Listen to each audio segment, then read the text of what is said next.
a hardworking man running a small legal business from his garage, suddenly found himself under attack. His entitled neighbor reported him to the city, accusing him of running an illegal operation and trying to get him shut down. She thought she could ruin his reputation and drive him out. But while she was busy calling authorities on him, she was hiding something far worse behind her own front door. Her little secret wasn't just embarrassing, it was criminal. And when he finally exposed her meth lab to the DEA, the tables turned in the most explosive way possible. Marcus was the kind of man who believed in steady progress. He worked his full-time job at the post office, clocking in every morning with the same smile and dedication he'd carried since his first day. The pay covered the bills, but Marcus had bigger dreams than just getting by. He wanted to create something of his own, something his kids could look at and say, "That's what Dad built." So, in the evenings and on weekends, Marcus transformed his garage into a tidy little workshop for his side hustle, a car detailing business. He had always loved cars, not just for the machines they were, but for the satisfaction of turning something dull and neglected into something polished and sharp. With his modest collection of tools, shelves lined neatly with supplies, and a workbench he built himself, Marcus ran his operation with pride. His customers came from all over town, but many were local neighbors who appreciated the convenience. A simple flyer at the community bulletin board and a few good reviews on social media kept business steady. On Saturdays, his driveway would see a rotation of cars pulling in and out, some family vans caked with crumbs and fingerprints, others sports cars that their owners wanted gleaming for weekend drives. Marcus never let the business take over the neighborhood. He kept hours reasonable, limited the number of cars per day, and always made sure the driveway and street were clear before sundown. To him, respect mattered. He knew running a side business from home could rub some people the wrong way, so he did everything he could to minimize disruption. And most of his neighbors noticed. A retired couple 2 houses down became regulars, bringing their Buick every other month. A young family up the street trusted Marcus to keep their minivan clean inside and out. Even the mail carrier, a colleague of Marcus's, started stopping by on weekends to have his car detailed. Customers admired the precision of his work. But what really stuck with them was Marcus's professionalism. He was dependable, polite, and always went the extra mile, but not everyone saw it that way. Next door lived Linda, a woman whose reputation stretched further than her property line. Middle-aged, unmarried, and with no shortage of free time, Linda treated the neighborhood as if she owned it. She complained about teenagers skateboarding on the sidewalks, about dogs barking too loudly, about kids chalking hopscotch squares on the pavement. To her, the street was not a community, it was a kingdom, and she was its self-appointed queen. The sight of Marcus's garage open and his business operating struck her like an insult. She saw the stream of cars arriving, people chatting with him as they dropped off and picked up, and she didn't see hard work. She saw a nuisance, a black man turning his garage into what she chose to call an illegal chop shop. She started with mutters. Whenever she passed by walking her dog, she made sure Marcus could hear her say things like, "So unprofessional," or "bringing down property values." If one of his customers happened to be standing there, she'd throw in, "I can't believe people are okay with this." Marcus brushed it off at first. He'd dealt with people like her before. People who assumed the worst simply because they couldn't understand what it meant to hustle. He kept his tone polite, always offering a "good morning" or "how are you doing," no matter how icy her glare. He even shoveled her sidewalk once during a winter storm, hoping to thaw the tension. Linda didn't even say thank you. The more his business grew, the worse her attitude became. When Marcus had 2 customers waiting in their cars one Saturday, Linda stormed outside, hands on her hips, and started filming with her phone. She circled his driveway, narrating loudly about illegal operations and unauthorized commercial activity. One of Marcus's customers, embarrassed, asked quietly if everything was okay. Marcus nodded calmly, though his jaw tightened, and whispered, "She's just like this sometimes." Linda wasn't satisfied with passive-aggressive comments. She started spreading rumors around the neighborhood. At the community park, she whispered to other parents that Marcus was running a shady operation. At the HOA meeting, she stood up and said his business was attracting strangers and endangering the safety of children. Some neighbors rolled their eyes. They'd seen Linda's antics before, but others weren't so sure. Whispers started spreading, and Marcus could feel it in the way a few people looked at him differently. It stung, because he had worked so hard to earn people's trust, only to have Linda paint him as some kind of criminal. Still, Marcus kept his head down. He made sure his permits were up to date, checked local regulations, and kept meticulous records of his business income and expenses. If anyone ever came knocking, he wanted to be prepared. He wasn't going to let one entitled neighbor destroy what he was building. But Linda wasn't finished. One Tuesday evening, Marcus returned home from his postal shift to find a notice taped to his door. It was from City Code Enforcement, informing him of a complaint about illegal business activity at his residence. His stomach sank as he read the words. Someone, he didn't need to guess who, had officially reported him. When the officer arrived the following week for inspection, Marcus welcomed him in, confident but nervous. He showed his permits, explained the scope of his work, and even pointed out the minimal noise and traffic. The officer nodded, made a few notes, and finally said, "You're good." This all checks out. Relief washed over Marcus, but anger simmered underneath. He knew this wasn't about his business being illegal. It was about Linda trying to weaponize the system against him. The harassment didn't stop. After the city visit failed, Linda doubled down. She called the police to complain about suspicious activity. She filed noise complaints even when Marcus wasn't working. She shouted across the yard that she'd get him shut down one way or another. Each incident wore on Marcus. He was tired of being polite, tired of giving her the benefit of the doubt.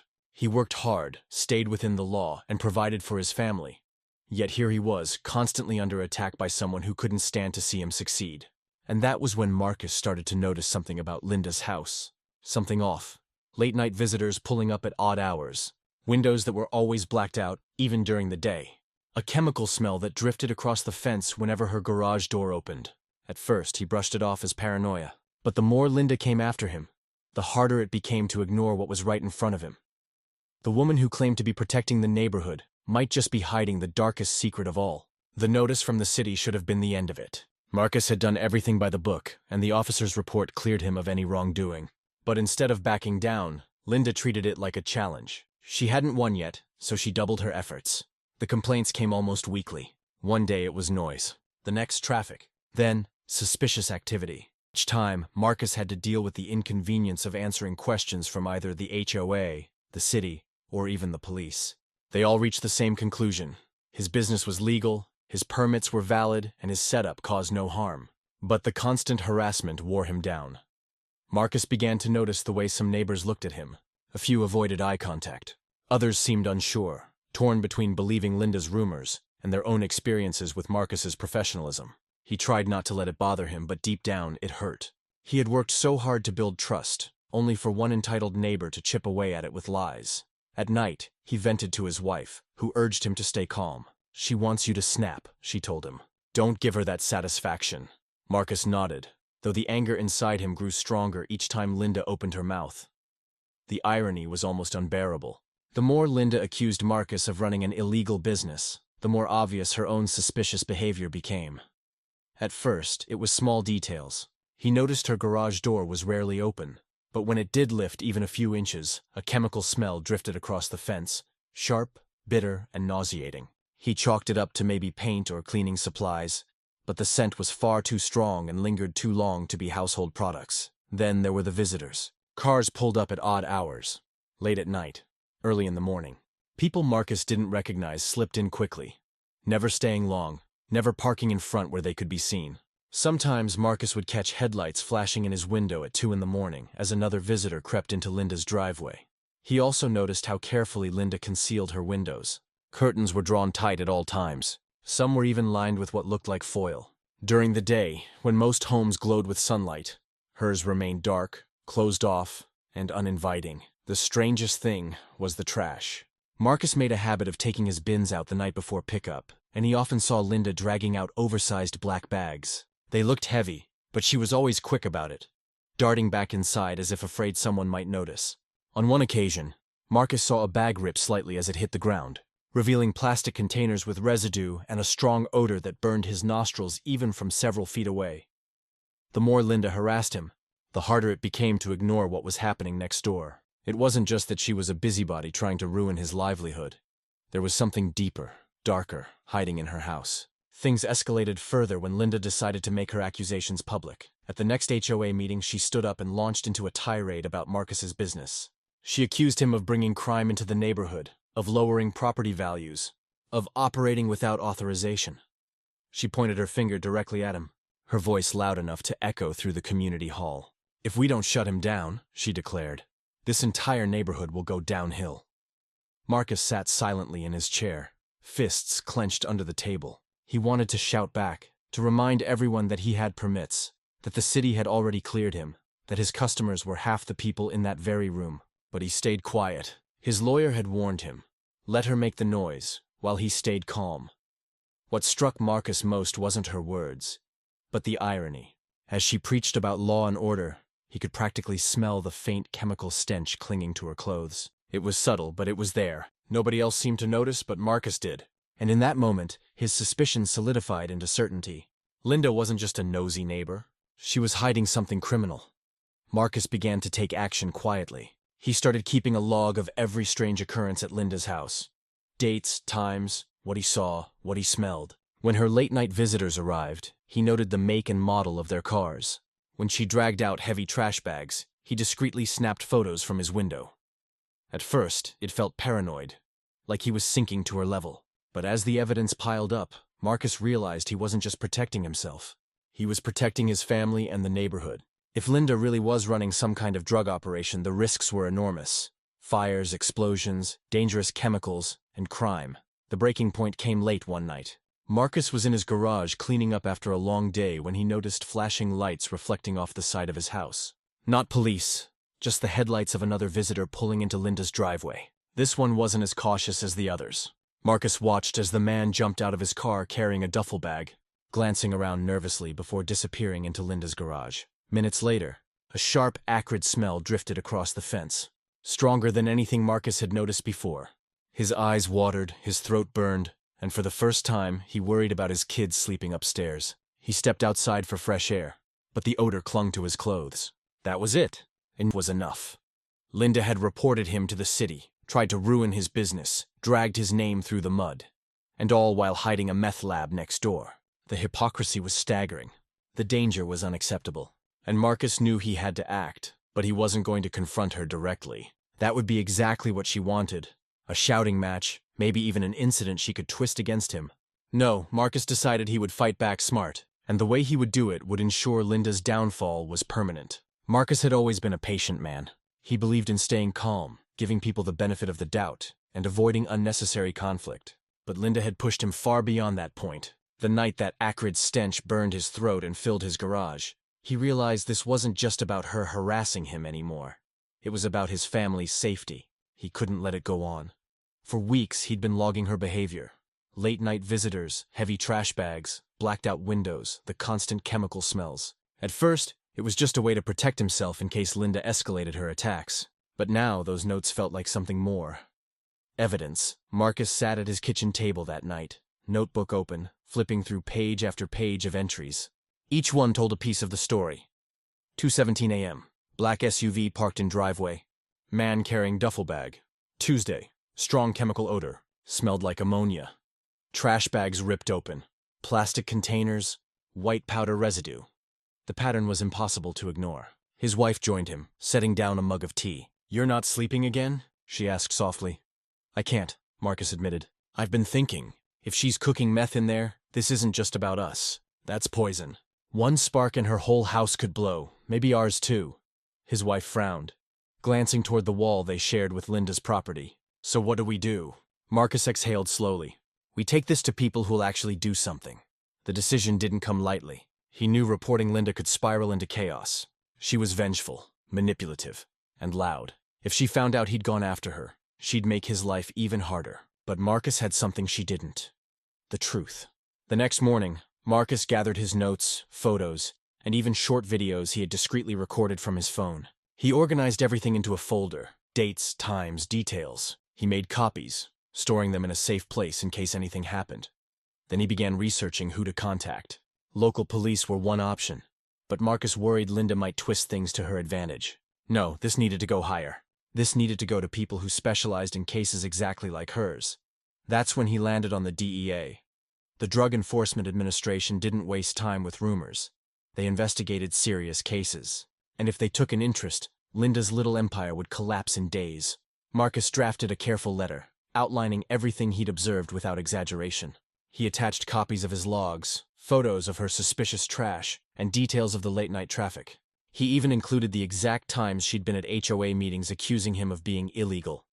While evidence of her own operation piled up, Dropping the envelope in the mailbox that afternoon, Marcus felt a strange mix of fear and relief. For the first time in months, he was on the offensive, but things didn't calm down right away. In fact, Linda seemed to grow more aggressive, as if she sensed her grip slipping.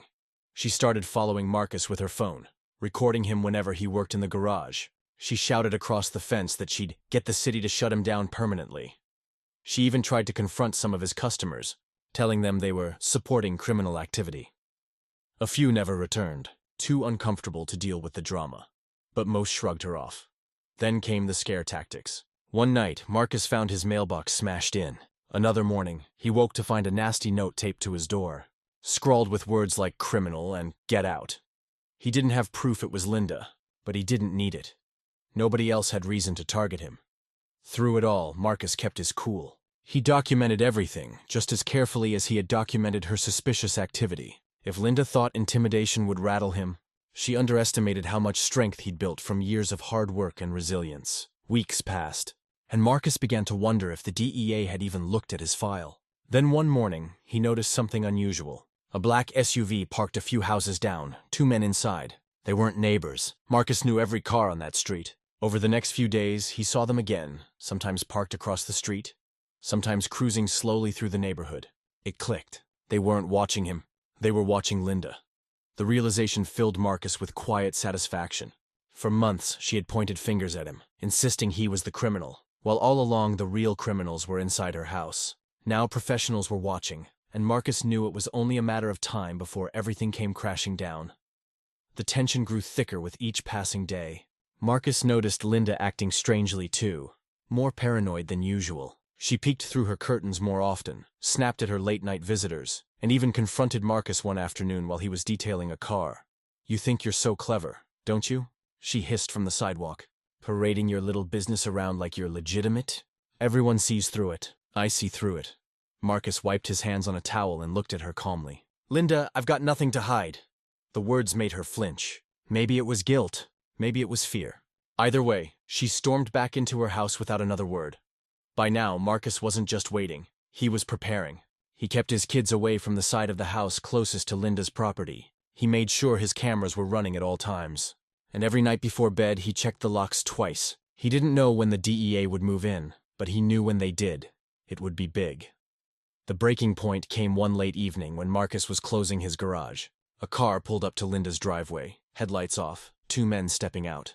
They carried boxes, looking around nervously before slipping inside. Minutes later, the chemical smell returned, stronger than ever, almost choking. Marcus stepped inside his house, shut the door, and muttered to himself, "This is the last time." The DEA wasn't just circling anymore. They were closing in. The night Marcus told himself, "This is the last time," he didn't realize how soon the storm would hit. Just a few days later, on a cool Saturday morning, Marcus was in his driveway detailing a customer's car. The street was quiet except for the soft hum of his buffer and the chirping of birds. Then he noticed something unusual. Several black SUVs rolled slowly into the neighborhood, quiet but commanding. They parked at different angles, blocking both ends of the street. Men and women in tactical vests stepped out, their gear marked boldly with 3 unmistakable letters: DEA. Marcus's heart raced, though not from fear. He knew exactly where they were headed. Within moments, agents fanned out in formation. Some rushed toward the front of Linda's house, others slipped around the back. Their movements were precise, practiced. The calm suburban street suddenly felt like the set of a crime drama. Only this was no television show. Neighbors began peeking out of their windows, curtains twitching as word spread quickly. A few stepped onto porches, whispering nervously. But Marcus didn't move. He kept his hands on the car he was working on, polishing slowly, as if nothing unusual was happening. Inside, though, he felt a rush of vindication so strong he almost laughed. The lead agent raised a megaphone. "Duh! This is a search warrant! Come out with your hands up!" For a moment there was silence. Then shouting erupted from inside Linda's house. A door slammed, a window rattled, and suddenly a man bolted out the back, trying to sprint toward the alley. 2 agents tackled him within seconds, pinning him face down on the grass. From the front, Linda's voice carried through the air, shrill and panicked. "You've got the wrong house. I didn't do anything!" The agents weren't moved. Within minutes, they had the front door open, storming inside with weapons drawn. The neighborhood filled with the sounds of boots pounding on hardwood, shouts of "Clear!" echoing from room to room. Marcus caught a faint whiff of that all-too-familiar chemical odor drifting out as the door swung wide. His suspicions were confirmed. Linda's house wasn't just suspicious. It was toxic. One by one, people were led out in handcuffs. The man who had been tackled outside, another who had been hiding in the basement, and finally, Linda herself. She looked nothing like the confident, smug woman who had tormented Marcus for months. Her face was pale, her hair disheveled, her hands trembling as agents secured her wrists behind her back. She tried to plead, her voice carrying desperation instead of authority. "This is a mistake. He's the criminal," she screamed, turning her head toward Marcus's driveway. "He's the one you want. He's running illegal stuff out of his garage." Marcus kept polishing the car, calm as ever. He didn't even look up, though inside he felt a wave of satisfaction. Her last attempt to deflect blame was pathetic, and nobody was buying it. The agents ignored her protests, guiding her firmly to one of the SUVs. Neighbors gasped and murmured, some shaking their heads in disbelief. For years, Linda had presented herself as the self-appointed watchdog of the neighborhood, always quick to judge, quick to accuse. Now here she was, exposed as the very danger she claimed to be protecting everyone from. The operation continued for hours. Agents carried boxes of evidence out of Linda's house. Chemicals, glassware, bags of powder. Each load confirmed the scale of what she'd been hiding. It wasn't just a small setup. It was a full-scale meth lab, right in the middle of their quiet suburban street. Marcus couldn't help but think of the risks. The explosions that could have happened. The toxic fumes his children could have been breathing. The danger Linda had created for everyone while she was busy trying to shut him down over something entirely legal. When the last box was loaded into the SUVs, the agents finally began clearing the scene. The neighborhood, still buzzing with shock, slowly began to settle. Neighbors stepped out of their houses, some approaching Marcus cautiously. One older man, who had once avoided bringing his car to Marcus after hearing Linda's rumors, walked up with a sheepish expression. "Guess we all know now who the real problem was," he said quietly. Marcus simply nodded, his expression calm, though inside he felt a deep sense of justice. By evening, the street was back to normal, at least on the surface. The DEA vehicles were gone, Linda's house sat dark and empty, and the chatter among neighbors had shifted completely. Nobody was asking about Marcus's business anymore. Nobody was questioning his legitimacy. The spotlight was entirely on Linda, the concerned neighbor who had been exposed as a criminal mastermind. For Marcus, the raid wasn't just vindication. It was closure. Every insult, every complaint, every attempt she had made to tear him down. It all crumbled the moment she was led away in handcuffs. That night, as he tucked his kids into bed, his daughter asked, "Daddy, is the bad lady gone?" Marcus smiled softly. "Yes, baby. She won't bother us anymore." And for the first time in months, he truly believed it. After Linda's arrest, the neighborhood shifted almost overnight. The people who once entertained her rumors stopped mentioning Marcus's business altogether. In fact, some of the same neighbors who had avoided him before began bringing their cars to his garage, offering quiet apologies through their actions. His reputation was stronger than ever, now backed by the truth. The HOA, embarrassed by how Linda had used meetings to spread lies, issued a statement clarifying that Marcus had always been in compliance with local regulations. It wasn't just a formality, it was public vindication. As for Linda, her story traveled far beyond the street. Local news outlets reported the DEA bust, detailing the scale of her meth operation. She faced multiple charges, including manufacturing and distribution, and with the amount of evidence pulled from her home, her chances of walking free were non-existent. Marcus never gloated, never bragged. He didn't need to. Watching the woman who tried to destroy him hauled away in handcuffs was satisfaction enough. All he wanted was peace, and with Linda gone, that's exactly what he finally had, and in the end, the man accused of running something illegal from his garage was the one who helped bring down the real criminal hiding in plain sight.